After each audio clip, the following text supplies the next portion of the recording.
இந்த நேர காலகட்டத்தில் வாய்ப்புகள் கிடைச்சால் திருச்செந்தூர் முருகப்பெருமான் கோயிலுக்கு கம்பல்சரி போயிட்டு வாங்க. ஆன்மீகம் தலை தோங்கக்கூடிய ஒரு அமைப்புகளாக இந்த நேரம் இருந்துகிட்ருக்கு. கல்வியில் படிக்கக்கூடிய மாணவ செல்வங்களுக்கு சரியான ஒரு படிப்பு தேர்ந்தெடுக்கக்கூடிய காலகட்டம், அதன் மூலிமா ஆதாயத்தை பெறக்கூடிய காலகட்டம் உதயமாகும். அதே வேளையில் உங்களோட ராசிக்கு 5ஆம் இடத்தை இந்த குரு பகவான் பார்க்க இருக்கிறார். கடகராசிக்கு 5ஆம் இடத்தை பார்க்கறனால 5ஆம் இடத்துக்கு உங்கள் ராசின்றது 9ஆம் இடமாக வர்றதுனால கடன் சார்ந்த விஷயங்கள் அவ்வப்போது வந்து தலை தூக்கும். சுப செலவுகளுக்காக கடன் செய்துக்குங்க. அதாவது வீடு மனை வாசல் வாங்குவது, வீடு மனை வாசல் கட்டுவதற்காக கடன் வாங்கிக்கிறது ஓரளவுக்கு நல்லாயிருக்கும். அதே வேளையில் யார்கிட்டையும் ஜாமீன் கையெழுத்து போடுவதை கொஞ்சம் குறைச்சி கொள்வது நல்லாயிருக்கும். இந்த நேர காலகட்டத்தில் கடகராசி என்பவர்களுக்கு இடமாற்றம், தொழில் மாற்றம், உத்தியோக மாற்றம், படிப்பு மாற்றம், இது எல்லாமே மாற்றங்களுக்கான ஒரு காலகட்டங்களாக இந்த நேரத்தில் உதயமாகிறத பார்க்க முடியுது. இந்த நேர காலகட்டத்தில் இந்த மாற்றத்தை நோக்கி நீங்கள் நடந்தீங்க அப்படின்னாக்கா வளர்ச்சிகளை நோக்கி எட்டக்கூடிய ஒரு காலகட்டங்களாக உதயமாகும்.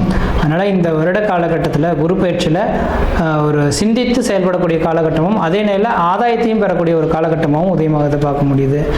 கடகராசி என்பவர்களுக்கு திருச்செந்தூர் முருகப்பெருமான் கோயிலை மட்டும் ஒரு முறை போயிட்டு வந்துருங்க.